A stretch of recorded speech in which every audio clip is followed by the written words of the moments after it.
Welcome to ADF Sports. Welcome back to the ADF Sports pod. And George Orr's officially back. After a little bit of a break, we got the UFC. What should I call you? Expert, aficionado? What do you want to go by, George? Diehard? Diehard. We'll say diehard. I'm no by Okay. no means an expert. Well, the UFC diehard himself, George Orr. So, let's start things off. Do you want to recap anything? I did a lot of recapping for the most part, but Sean Strickland is the UFC champion. So, Oh, dude, I'm so happy. I've been waiting for this for so long. I knew he could do it.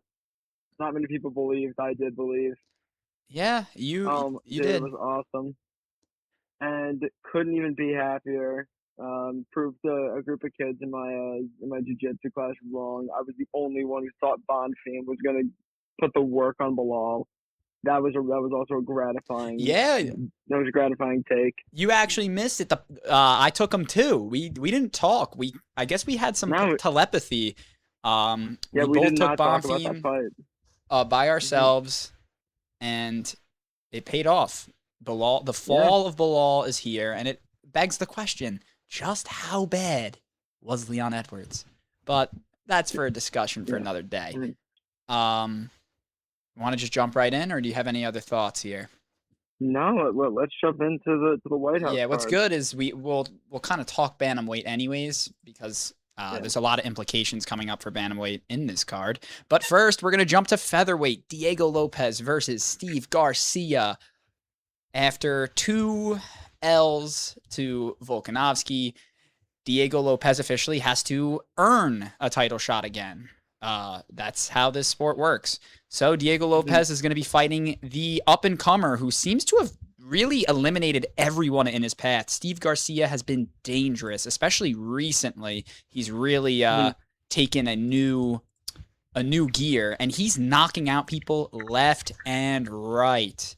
Uh, he is in the UFC. His knockout rate is like 80%, so he's almost knocking out everybody he fights. Yeah, Um, he's had 5 fights in the UFC. His only non-knockout was the Calvin Cater, which we saw the bombs he took from Max Holloway. That dude's got a chin on him. yeah, That's actually an L that he couldn't finish Calvin so Cater. that's why they're jumping Garcia straight to the Lopez fight, and I'll start off. I know you're a Diego apologist as well, but I love Diego Lopez, and I also think Of that course. the narrative has been a little bit skewed against him lately because he doesn't look nearly as polished against a guy like Volk, who's just seen it all. I Yeah. do think Diego is a really nice bet right now because the odds are pretty close. I think last time I checked, he was Yeah. If 170. Is he? he's they've gotten better. He's minus 150 currently. Minus 150, so even better. There's a lot of sleeping on Diego Lopez, and I simply think Garcia's dangerous. There's a world here where Garcia can hurt Diego bad. Diego's not a quitter by any means, so even if he does hurt him bad, it's not like the fight would end. Unlike there's another guy in this fight who I would consider a quitter when he gets tired or gets hurt. I think you know who I'm talking about.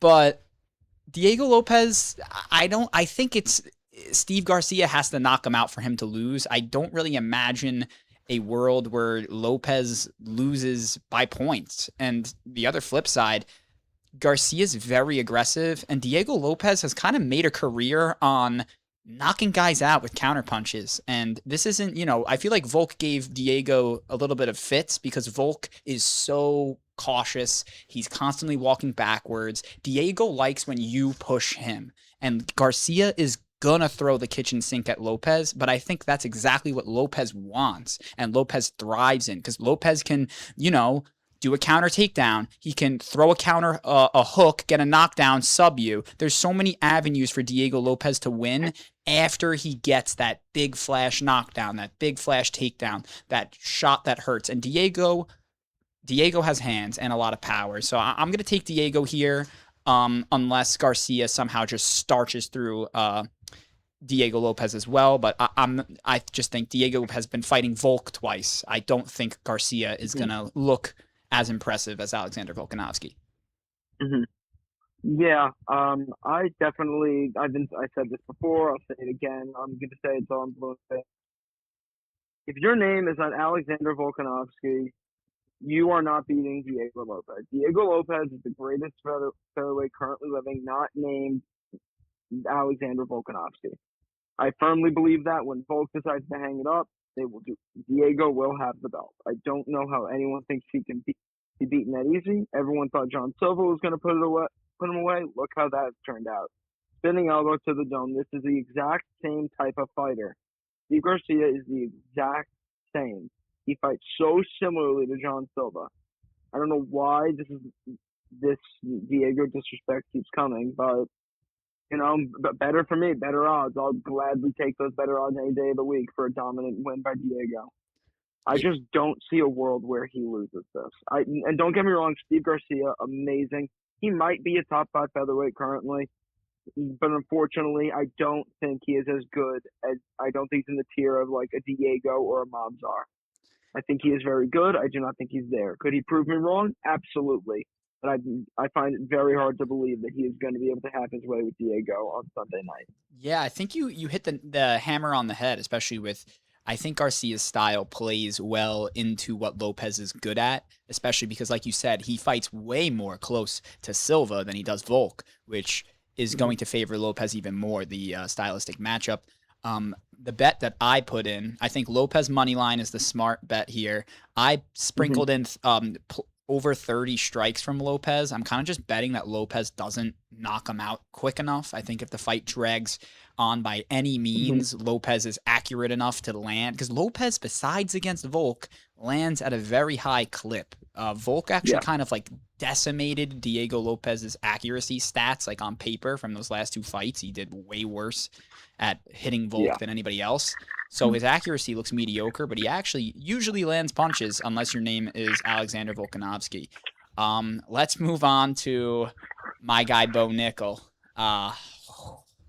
I'll take the floor here, and I'll let you start the next one, even though my All my right. my other guy is next. But okay, I'm really You can take nervous this for one. for Bo You can. Nickel, and it's because Kyle Dawkins really reminds me of Reiner de Ritter. That's the problem.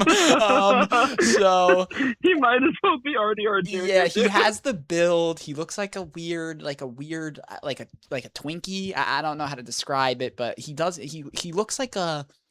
He looks like something out of the back rooms. Like that's what Kyle Dawkins looks like, and that's exactly what Reiner the Ritter looks like. He throws these weird strikes. I could see a world where if Bo Nickel gets hurt, Dawkins, gets on top of him, and then all of a sudden, Bo Nickel's getting subbed or something crazy. Um, as good as Bo Nickel's wrestling is, you're a wrestler who's transitioned into jiu-jitsu. Just because you're a good wrestler doesn't mean you can grapple, It's especially against guys who are good at submissions like Kyle Dawkins an is. eye-opening experience. Definitely an eye-opening Yeah. experience. The other thing is, even though he primarily finishes people with his jiu-jitsu game, Dawkins is no pushover on the feet here. I think Bo Nickel has some hands and some power, but Dawkins has probably proven more on the feet than Nickel has because Nickel's honestly only taken out like tin cans. He hasn't really, and the one striker he did face who was good, Reiner de Ritter, kind of starched him. I'm just gonna go with the overall athlete of Bo Nickel. The odds are terrible. If you're gonna throw him in a money line, have him as a parlay, like for low cost. Like I would not throw any more than Like, $20 on Bo Nickel at these yeah. odds. This fight should probably be like a coin flip, and it's not. But I'm Hmm. expecting Bo Nickel to give his best form. Do I have the best logic or reason for that? No, it is the White House. I know Bo Nickel's like a big Trump guy, so he's probably gonna want to impress He is. Trump. He is. Trump has also said straight up that Bo Nickel is his favorite fighter. So there is that goes into it, and some people read into those things, some people don't.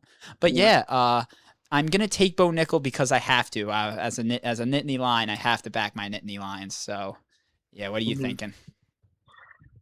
Yeah. This is very reminiscent of RDR. Uh, who Kyle Dawkins is, how he fights. Very awkward. Very very one of one. That's Mm-hmm. like the same way I would describe RDR. He fights very unique, but he's good everywhere. His hands are pretty good. His ground game is solid. Ground and pound submissions, all that. He's a very well-rounded MMA fighter. Now, Bo Nichols' last fight against Rodolfo Vieira, he did show me a lot. Granted, it took a little longer, but he showed that he can get a knockout in the UFC. With that head kick was so beautiful, and it showed how much work he's been doing with his striking. And if he can take that leap again, absolutely he can win. This scares me so much, and I was telling you right before we started the pod that I knew there was a fight that I was probably leaning a different way than you, that you would not expect me to. But I'm not entirely sure. Again, my wrestler's bias wants to take Bo, just like how I always have, and just because I know he's the better athlete. But overall, as a fighter, as a pure fighter, shit,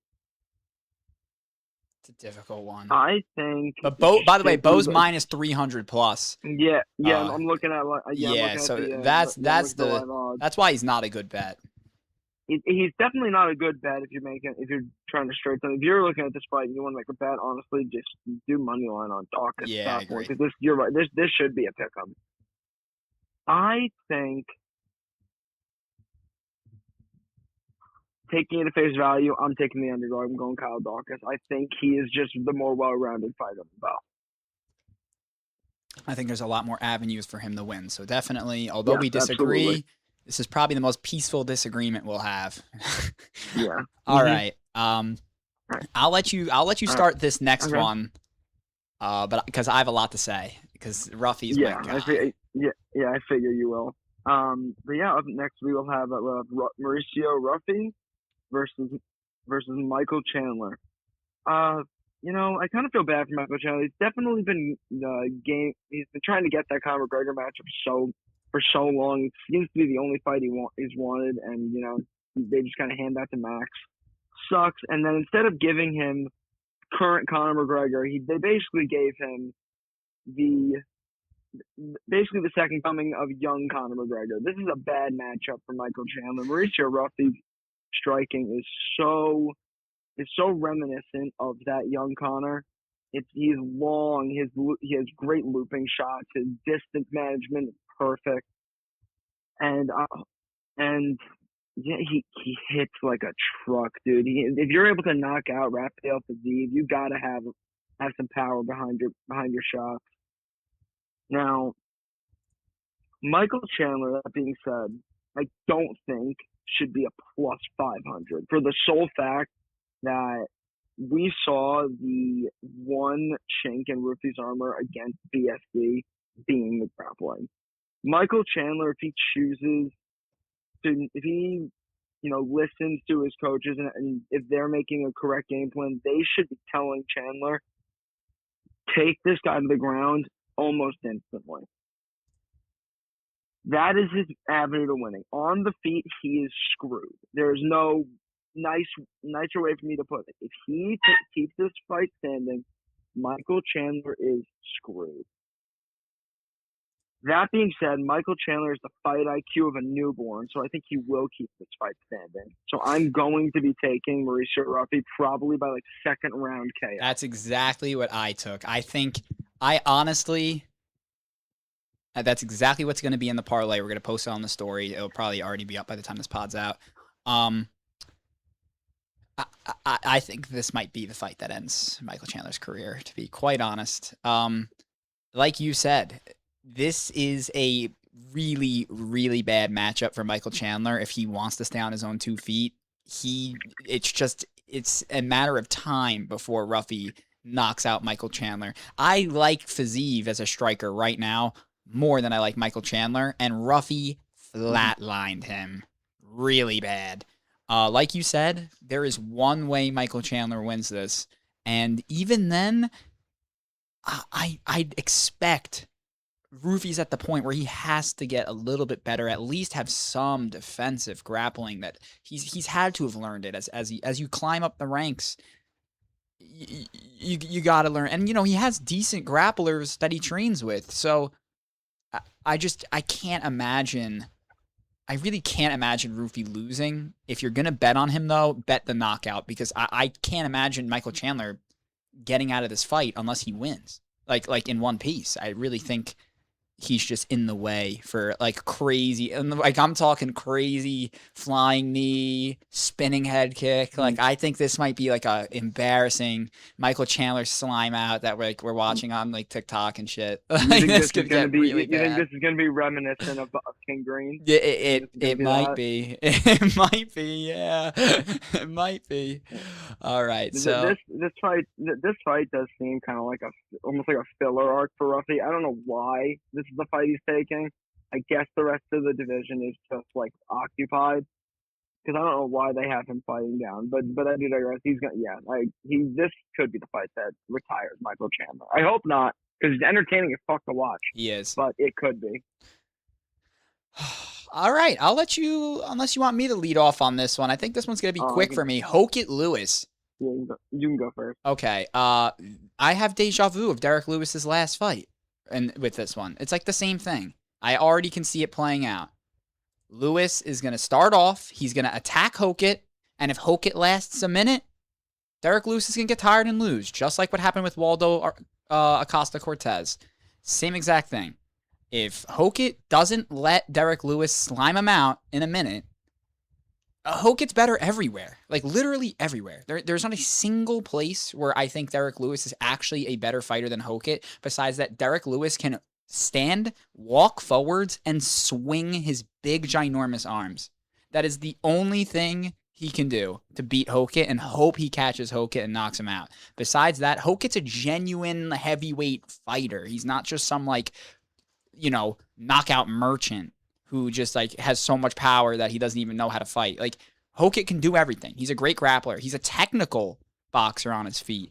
He's also fast. He's not freaking what's his face? He's not freaking Aspinall, but he's fast. He's a genuine heavyweight prospect. For how little prospects there are in heavyweight, Hokit is one. And I think Hokit creams Derek Lewis. He should, as long as he lasts a minute. Honestly, if you're going to bet Hokit, you might as well bet for the fight to last at, like, I don't know what the over is. And honestly, even the over's sketchy because I could see Derek Lewis getting flatlined quickly by Hokit. Mm-hmm. So, but yeah, honestly, if Derek Lewis charges in, damages Hokit, and, early on, it's like, Hokit looks like he's in trouble, that might be the time to bet on Hokit. Because as long as Hokit doesn't get knocked out, Derek Lewis isn't winning. He can't even last a round. And he doesn't even try to. The only thing is that I could see the plot. I could see Derek Lewis knock out, like, absolutely slime Hokit, and he's going to pull his pants down for Trump or something crazy. Like, that's probably what's going to happen because I have a weird feeling that this card, there's going to be a lot of chaos. Like, I wouldn't even be shocked if Justin Gaethje somehow beats Topuria. Like really, like I do think there's going to be some wackiness in this card, but I don't think it's going to be that fight. We'll get to that fight, obviously. But if there is some wackiness, it is because of that. But if you have a brain cells and use logic, there's just no way Hokit loses unless he like basically asks to lose or has like Michael Chandler IQ. Yeah, I'm definitely gonna agree here. I do think in every single aspect of this fight, Hokit is the better fighter. Grappling, pure striking, gas tank, everything. Chin. The thing that scares me most is Hokit had a very quick turnaround from the war. From the war he had with Curtis. True. And you coming back to this. He took some shots against that. He took some shots. Like, respect to Curtis Blades. I've been shitting on Curtis Blades for years. That was one of, if not the best heavyweight fight I've seen in the last 10 years. That was not best, one of the most entertaining. I'll say one of the most entertaining fights. Like, one of the most entertaining heavyweight fights I've seen probably in the last 10 years. And this is a tough person to go up against after your chin has been compromised like it was when Derek Lewis is the kind of guy that can knock you out with a fucking jab. But I do this every Derek Lewis card. I will preface this. I always have a straight of Derek Lewis first round knockout. I think you're stupid if you don't, personally. I might take you within the first minute. I have been so back and forth on this fight for the sole fact that I know, for the sole fact of the quick turnaround by Hokit. Dude, I had to make two parlays for this. I had to make one with Derek and one with Hokit as the winner. That's Wow. how down the middle What I are the was about odds? this fight. What are the Oh, odds? oh Derek Lewis like plus 325. Makes sense. Hokit's like minus That's 400. actually correct. Those are correct. Yeah. Okay. Um. Anything else? Yeah. But all around, if I were looking at this and I absolutely gun to my head had to pick somebody, I would have to say Hokit. I'd have to say Josh Hokit. Probably back half of the first round gets the finish. Yeah, I have to agree with you there. So now, O'Malley, Ammons, a hobby. Whoo, boy. You can Uh, go first. I have a lot to say about yeah. this one. So this fight is fascinating because I think Zahabi, impressive thus far. It is time for you to see what a big, big jump looks like. He's not ready for this moment. You could compare his fight against Cheeto Vera, who I think is a worse Cheeto Vera than the one that Sean O'Malley last fought, that Sean O'Malley picked apart. Picked. I still think Sean O'Malley's best fight was that O'Malley Cheeto 2, where O'Malley beat Cheeto Vera's brains in for the whole fight, and it never stopped. And I can't believe that Cheeto ate that knee. I'll never be able to understand how he took that knee and kept going. Zahabi struggled against Cheeto, in all honesty, which was shocking. Yeah. The thing is this, I'm very confident in O'Malley.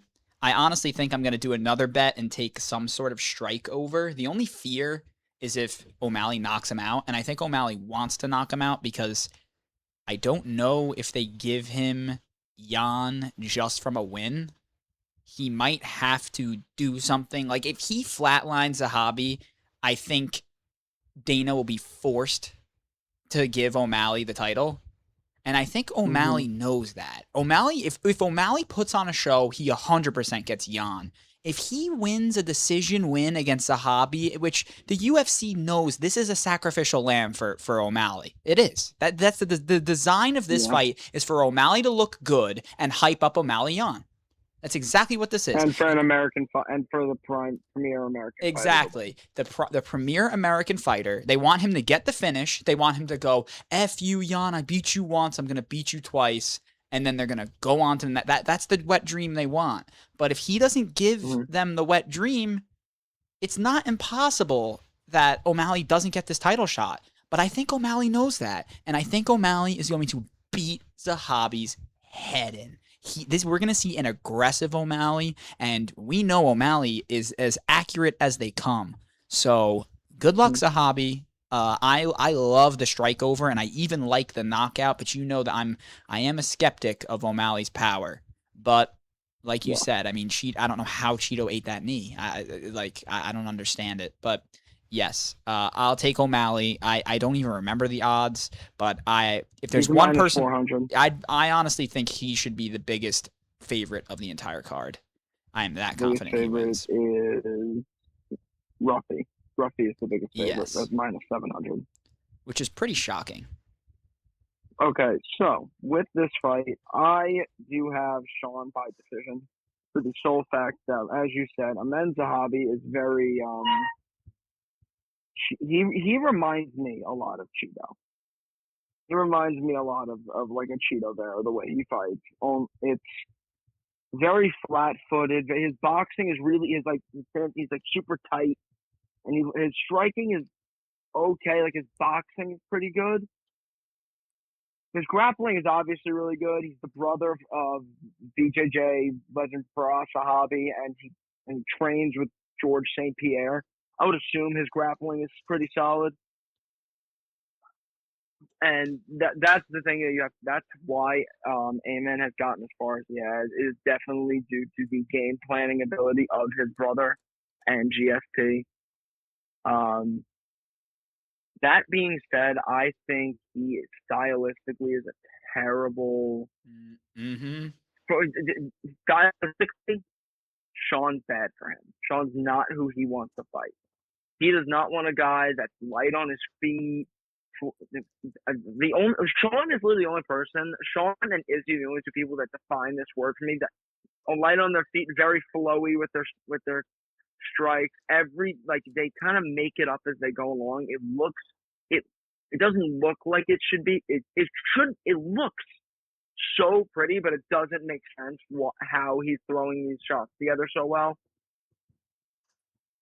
Sean Sean Power's definitely been under a microscope, but you have to also look at the guys he hasn't been able to put away.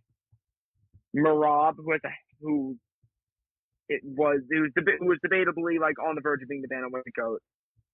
Cheeto Vera, who has a chin of steel, and I don't know if Song Yadong has ever been knocked out either. I could be wrong on that. I would have to check that, but I'm not sure. I think Sean does have pretty good power for this. From what I've heard, him and Tim Welsh were pretty shocked that he was given Amen because they were very much like geared up and ready for the fight everyone wanted, and with him and Corey. But he got Amen to Abi, and I think Sean understands the game plan of his brother, but he also does understand that he understands how much better he is than Amen, and I can't agree with that more. I couldn't agree with it more. There is no world there's no version of this fight where I see Amen getting his hand raised. I just don't. The way he fights, the way he tries to get his takedowns when he does shoot, he needs to get close to Sean O'Malley. That is damn near impossible. I'm thinking Sean O'Malley by decision. If he does get the finish, he will probably be handed the Yan fight. I do think, however, they are working out the logistics for the immediate rematch of Marab and Yan. I believe that's why we haven't heard anything about who Yan's fighting. Yeah, I think they're waiting for this fight. I think they're waiting for this fight. I think they are waiting to see the outcome of this fight. I wouldn't be shocked if that's the fight for the, what would that be, 330 in Philly. I wouldn't be shocked if that is one of the, as the main or the co-main, that rematch.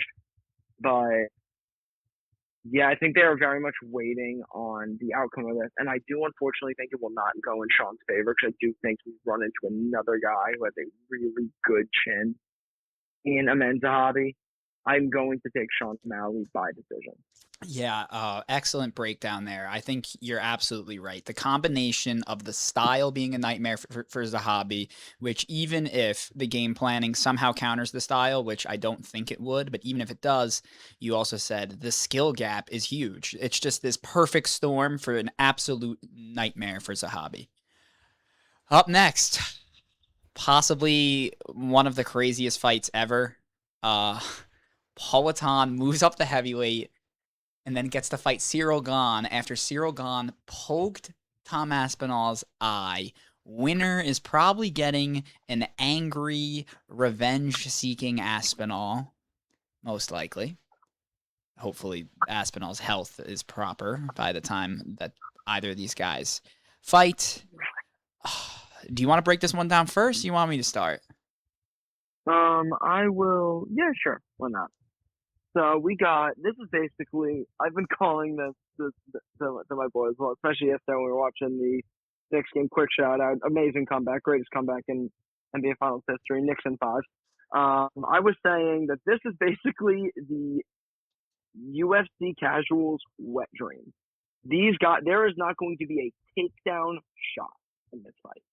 Neither of these guys are interested in going to the ground. This is going to be a high-level kickboxing slugfest for 25 minutes, right? It's an interim title fight, 25 minutes. This is going to be so much fun. So I've always seen, I have been, definitely had shaders on for my opinion of Cyril Gane. Being like, oh, he's not really that good, but like, because he didn't really beat Volkov. He robbed Volkov. He got starched by John. He got his ass kicked by John Jones. He lost to Francis. Blah blah. He has all these things against him. But all that he lost all those fights because of the takedowns. On the feet, Cyril Gane is a problem. He is a fast heavyweight, good combinations, great kickboxing, leg kicks, beautiful. But is he as good of a kickboxer as Alex Poatan Pereira? No. The one X factor that Alex Pereira has is that left hook of death. Gane hits hard. Pereira puts people's lights out. There's a difference. The pure power and speed in Pereira's hands is so one of one. I've never seen anyone else that can do this. I would be remiss if I didn't go Poatan. I doubted him at the beginning of his career, and it bit me in the ass every time. And I refused. Once he went up to light heavyweight, I refused to ever bet against him. For better or worse, Alex Pereira will be the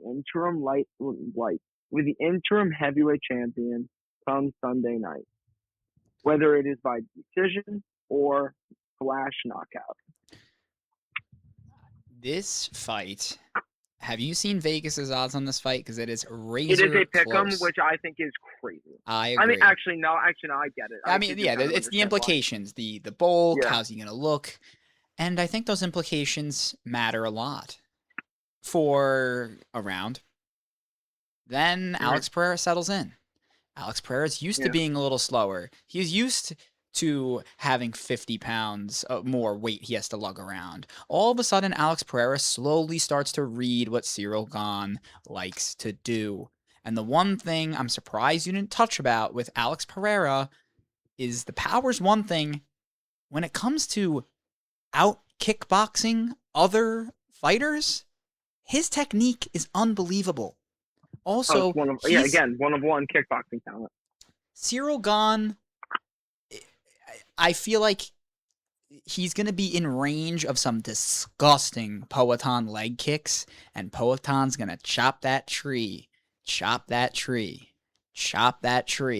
And I'm expecting rounds 1 and 2, slugfest, 50-50, coin flip. You might even hear Joe Rogan be like, "Oh, Alex Pereira looks a little uncomfortable in his new weight." You know, his freaking, you know, he likes to just like spin some story in the middle of the fight. Oh, Alex Pereira, not all. Like, I could see Cyril Gane even landing some nice hits. I could see Pereira getting hurt early. And I could also see Pereira like I'm just gonna, like, you know, even exchanges. Like, they're both gonna blood each other up early.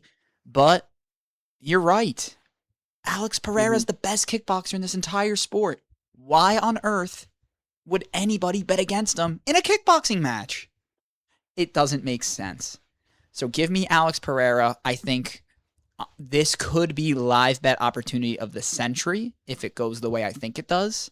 I am almost considering waiting and hoping Alex Pereira has that slow start I'm predicting, just so I can pounce on a live bet here, because Cyril is going to be the one who's more comfortable off the bat.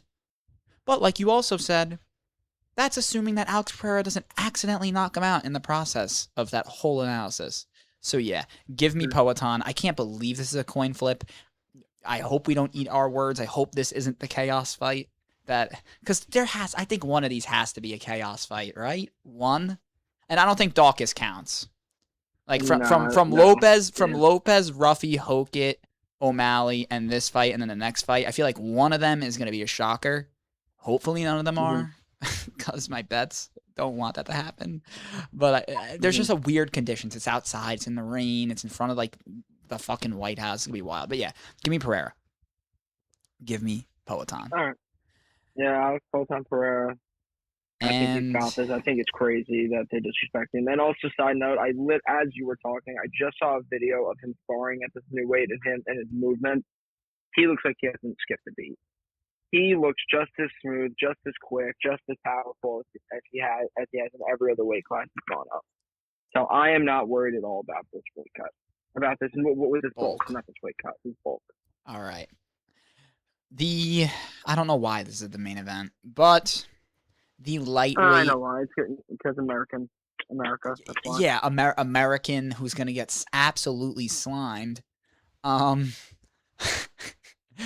I I mean, oh Lord, Poor Justin. this Why does this he keep getting these well, draws? this fight wasn't Why supposed does to he get happen. these? This fight wasn't Yeah. supposed to happen. That's the thing. This was supposed to be Paddy Pimblett gets murdered by Topuria, but now it's Gaethje gets murdered by Topuria. That's the problem here. It's really just like the straw Gaethje pulls. He pulls post divorce Ilya. He pulls post father passing away Khabib, and who else? It was like dominant champion Charles Oliveira. Like those are the three guys he's run into. Here's How unfair is that? it is unfair. Here's the thing about this fight. The matchup isn't terrible for Gaethje. It's not. No. If there's one thing you can do against Topuria, it's hit him. He's not that elusive. The problem is he has a chin of iron. Yeah. So I can see like exchanges where Gaethje's landing, but the problem is if you're landing in exchanges, one of Topuria's punches is 3 of yours, you're going down. And I don't think Gaethje's grappling is enough to craft some avenue on the ground and get some weird win. I think Gaethje is going to be knocked out and become a meme. I don't know when. It could be later in the fight because I think Gaethje will land. But even that fight against Paddy he had, where it was like, I think it was more that Paddy had a horrible game plan. I don't know if Paddy just like didn't try or like was just overconfident or just is not as good as we thought he was. But Gaethje should have put him out. And the fact he did, like old Gaethje, especially when Paddy was against the cage, knocks out Paddy. Prime Gaethje might have a chance in this fight. That crazy, can he get... Like, the thing is, it's like with Gaethje, it's like, if he turns it into a bar fight, he can win. The thing is that not against Ilya. Ilya's chin is better than yours, and his hands hit way harder. And right now, he's probably the better the grappler. So, it's almost like Gaethje, where maybe Paddy could have grappled his way to losing by a decision. Maybe. I really just don't think Gaethje has a chance of not getting absolutely stoned. Like, this is the other one. Like, this and the O'Malley fight. How are these not, like, insanely insane overdogs? I don't get it. Like you said, of, like, you don't see a world where Zahabi gets his hand raised. I don't see a world where Gaethje does. Unless it's that weird, oh my god, he just one-shot Topuria. Like a crazy kick. But I don't even think he can do it with his hands. I think it has to be some wild kick. It's the only way. How else is Gaethje going to win? Tell me. So the one thing that I don't know why he hasn't done it as much as he used to. He used to be so good at this. Those clinch leg kicks that could easily disrupt Topuria's combinations and stop him from being able to plant. I hope he goes back. If he can go back to that, I can truly think he can get Topuria off his rhythm. That being said, I really don't know. I don't know how Gaethje wins. He could definitely, like, I gave him like a 5% chance because he's still Justin Gaethje. He stylistically he has a shot. He hits hard enough. He throws these shots that could put anyone out. I think he has a very small chance, but a chance.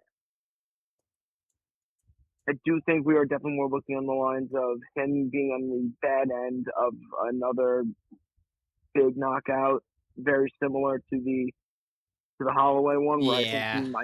I think he might be asleep for a little bit after he gets hit. But I'm hoping not. I do love Justin Gaethje. I would love to see him win, but I just don't think that's going to happen. I'm going to take Topuria by knockout. I don't know what round just eventually. Yep, It's just eventually. it's like Thanos. It's fucking it's inevitable. It is. Yeah, and like you said, I actually think you brought up a great point about what happened to Gaethje's like fighting style.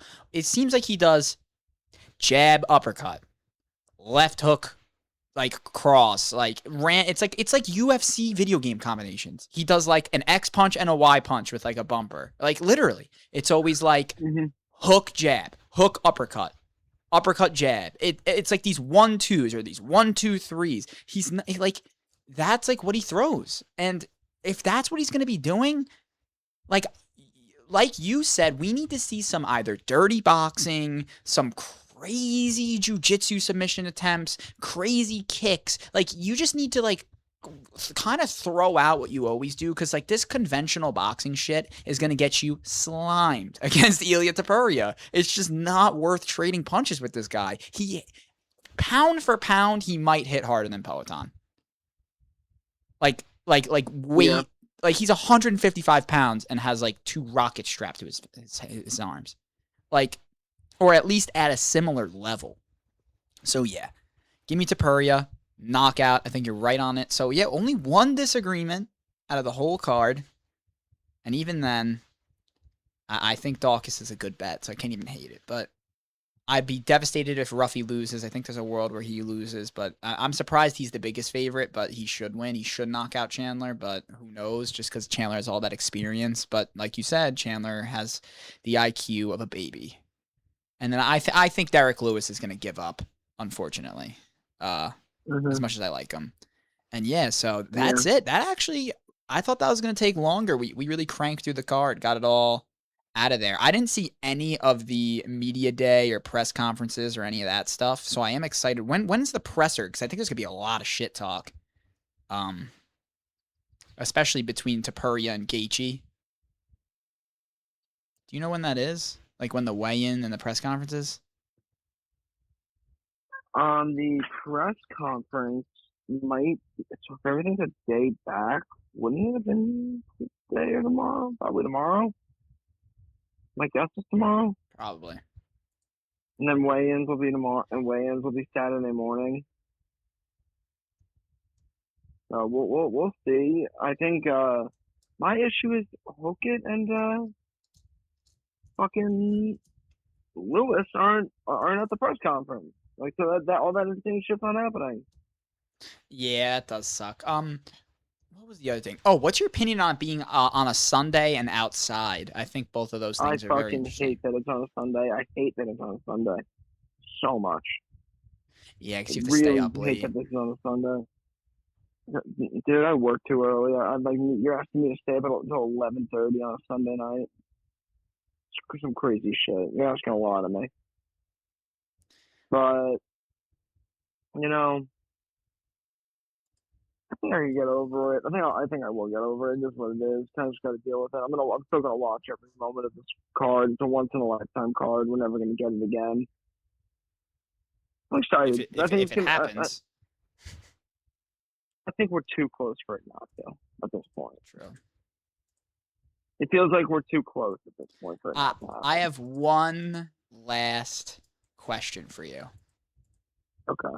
How does it feel that the next numbered main event, Conor McGregor, it will be fighting in the UFC again? Dude, you and I talked about Conor nauseam for years. He's one of those guys that got really into the sport. He got most of our generation into the sport. He put the sport on the map, if we're being completely honest. It's going to be amazing to see him in that cage again. Do I absolutely hate that Max? Also, yes. Why? Because I don't want to see Conor flat face down on the canvas after so long being back. I wanted them to give him a win, and I personally thought they were going to give him Chandler, which is a fight I 100% think he would win. Yeah. I wonder what the odds are going to be for that fight. I am fascinated to see the McGregor back. He's 37 now, which actually is not as old as I thought, believe it or not. He's only 37? Yeah. Yeah, Chandler's like 41 or 42. Yeah, and he has a 5-inch reach advantage against Max. But like you said, Max is just like way, way, way more ready for a fight like that. And McGregor doesn't grapple, which seems to be a good way to beat Max. So yeah, we're gonna end it there. I'm very excited. I'm excited to do the recap and then the preview for what are we on? UFC. What the hell are we at? The numbers just keep getting bigger. 290 to no 329. This might be 320. I don't think they're making this a number. They're calling it. Yeah, so UFC Freedom. 329. Yeah, UFC 329. The Wow. next one. What's the first numbered event coming up? 329. Yeah. Holloway and McGregor. So who? They fought before. Did McGregor beat him, or was it past his prime? McGregor beat him, but it was like Max's like I think second fight in the UFC, and it was like Connor's like third. Yeah. So like obviously a lot's happened. It was like it was like the prelim of a fight forever ago. Let's actually see how long ago it was. So we get an idea how long ago this shit was. That fight was 13 years ago. Unanimous decision. That's wild. Well, Max gets to get his revenge, most likely. All right, we're going to end it off there, George. Thank you so much for joining the pod again, and I'm excited to recap this. Hopefully you get enough sleep on Monday. We might have to do it Tuesday based on I guess you might need to slime yourself out. But if you were to pick one chaos, what would the chaos fight be in this card if you were to pick one? I'd love to see some kickboxing chaos, but that's probably going to be a calculated kickboxing match. Ruffy and Chandler has the ability to be pure chaos. Okay. Ruffy Chandler. Yeah, that honestly fascinating that Ruffy is the biggest favorite in the card. It's shocking, honestly. But yeah. Alrighty. It was good seeing you. I'll see you on the next one. And that's it from us. Thank you.